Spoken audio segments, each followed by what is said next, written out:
Good morning, happy Wednesday, and welcome to Live with Liz. Today we're talking about the role of a CMO in a law firm.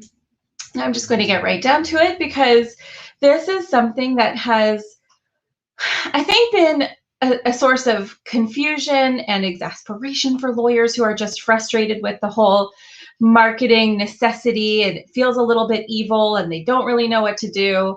And this vision that I have as someone who comes in as a strategist, as a consultant, can often be something that your CMO would need to have and be able to do. But what is a CMO? What is a chief marketing officer for a law firm? What do they do? Do you really need one? How do you get one? How can we possibly be successful? Ooh, hello from Buzios. Hi, Leah. I wish I were in Buzios right now. So the reason this comes about is because I have been grappling with leadership in different firms and leadership styles and decision making, and the role of the CMO I find to be, if you're outside of the AmLaw top 100, 200, okay, maybe a little further down than that, you find that the role of the CMO is often overlooked. Perhaps it is relegated to a manager level, or perhaps it is something that is taken on by attorneys and fee earners, practitioners, partners. In some law firms, I find that this role of the CMO is actually handled by a marketing committee rather than a CMO. There is no CMO. And what I've learned as I watch and help law firms grow and meet new objectives and attract new clients is that this becomes something that can make or break a firm. There is a critical time when the partners who are making these decisions need to step back and say, I need someone who's an expert in marketing to make these decisions, or to at least help guide me to making the decisions at a very executive level. So someone who has full access to all of the information of the firm. And this is a critical piece of it, is that often you have a marketing team that is made up of people who have valuable skills in certain specific areas related to marketing and advertising. Maybe they're a digital marketer, maybe they're a designer, maybe they're someone who can do market research. Maybe they're a communicator who writes amazing copy for you and drafts content for you.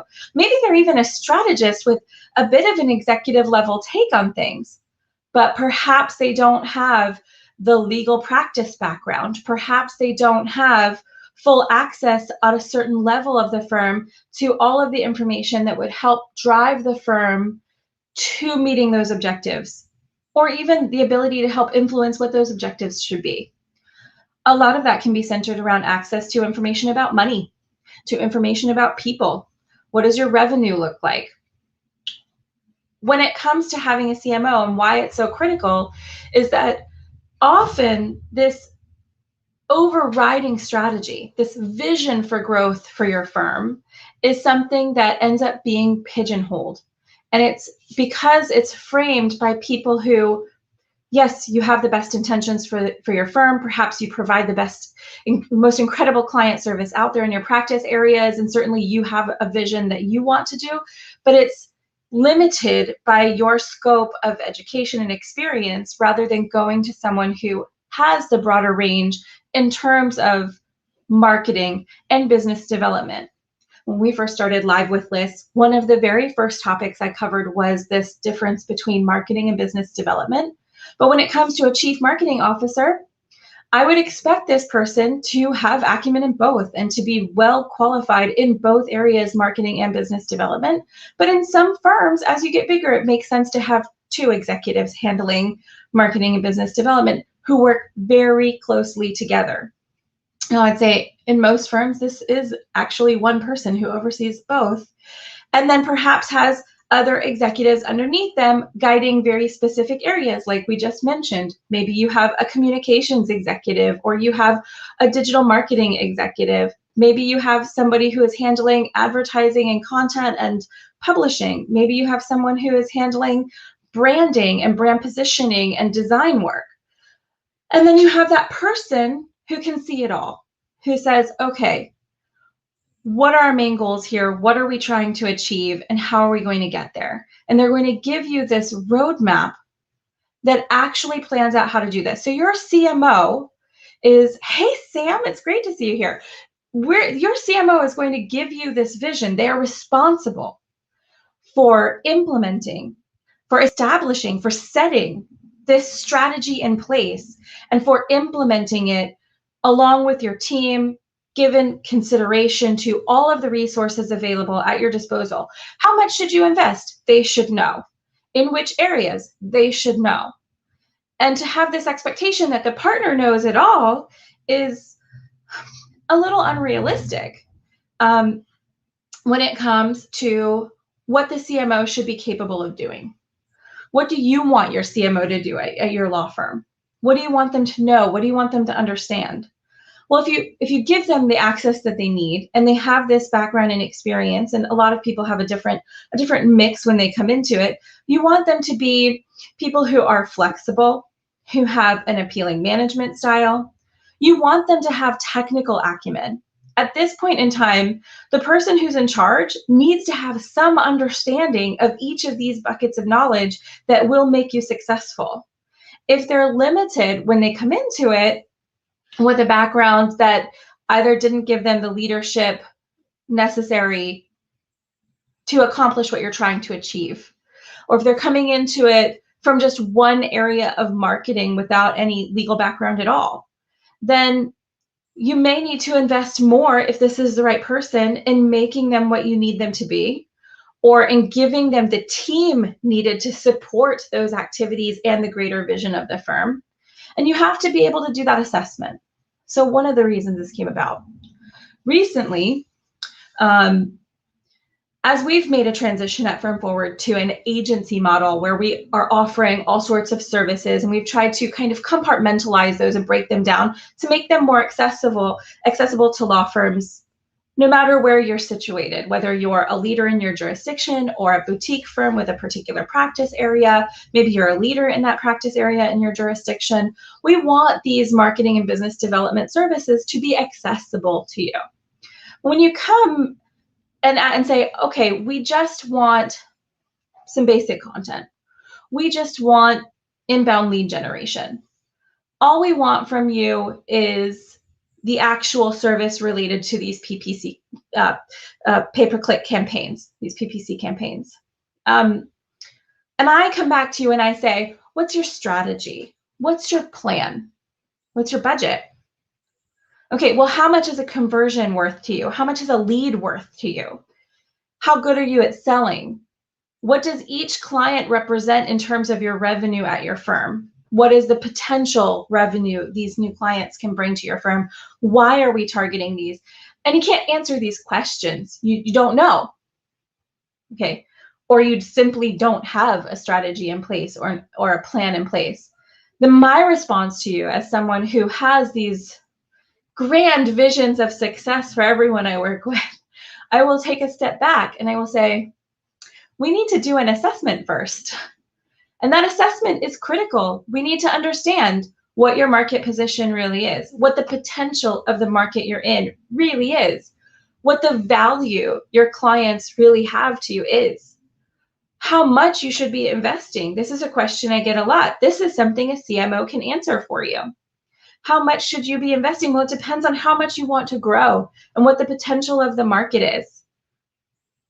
You want me to give you a general percentage? Okay, 8 to 12% of your revenue should be reinvested into your marketing and business development efforts. How are you going to break that down? If you're a $5 million firm, it's going to look one way. If you're a $50 million firm, it's going to go another way. If you're much, much bigger than that, it's going to go yet another way. And it really all depends on what you're offering, where you want to grow, where you're targeting. But the point is, you need someone like me to come in and say, okay, I get your vision. I know what you want as an attorney. Let's apply that to a strategy for your firm. Let's define where you're going, understand those objectives, make some goals, make them realistic with a little loftiness to give you some inspiration, and then let's figure out how to get there. What does that roadmap look like? What resources do you have and what do you need?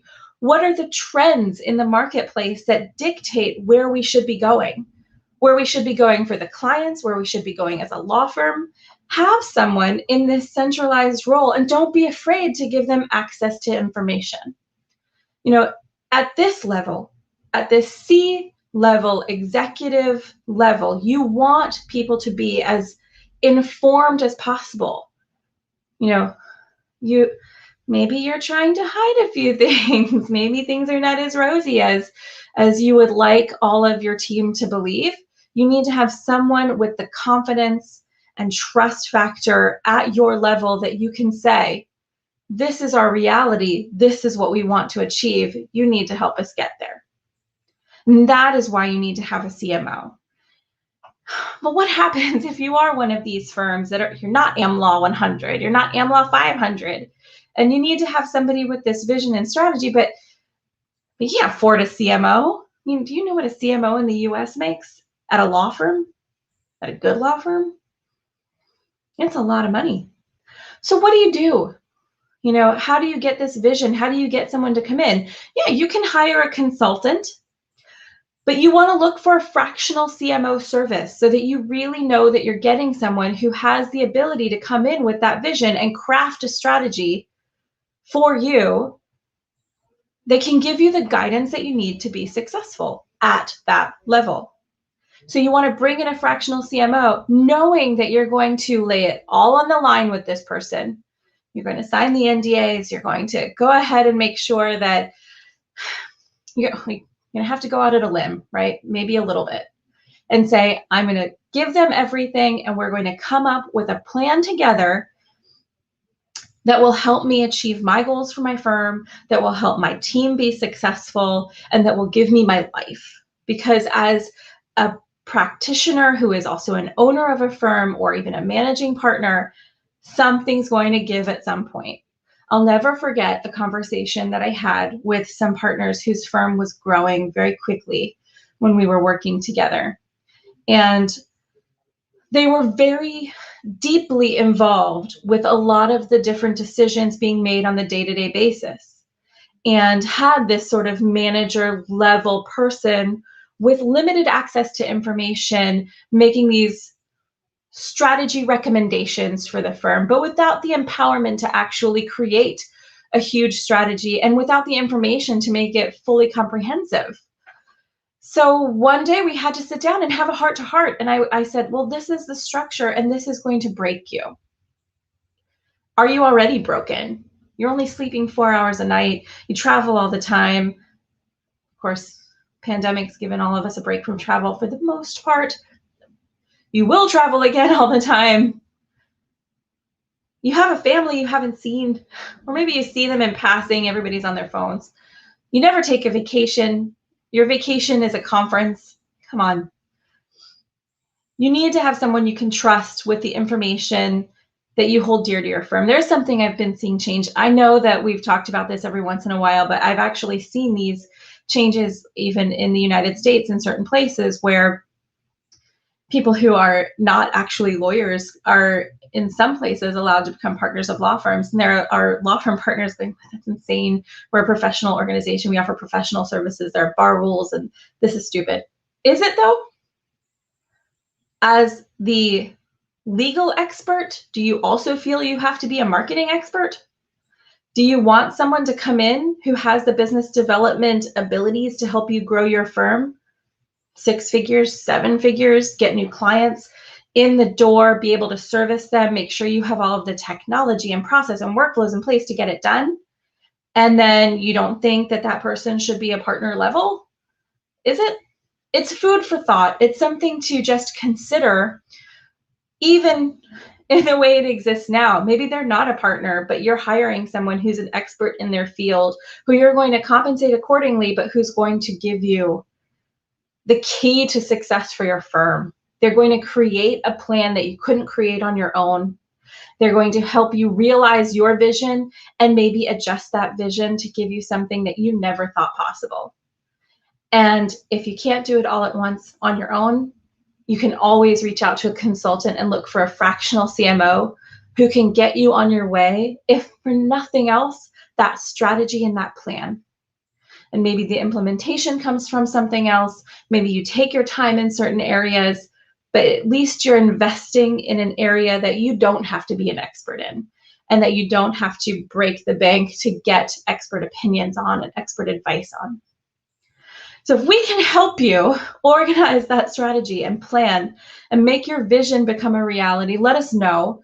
But just consider the role of the CMO. And if you have questions about your CMO or what they should be capable of, let us know. We're happy to answer any questions, solutions@firmforward.com, and join us for these conversations, or just me spewing information every Wednesday at 9 a.m. Central Time in the US. Everybody have a great rest of your week, and I'll see you next time on Live with Liz.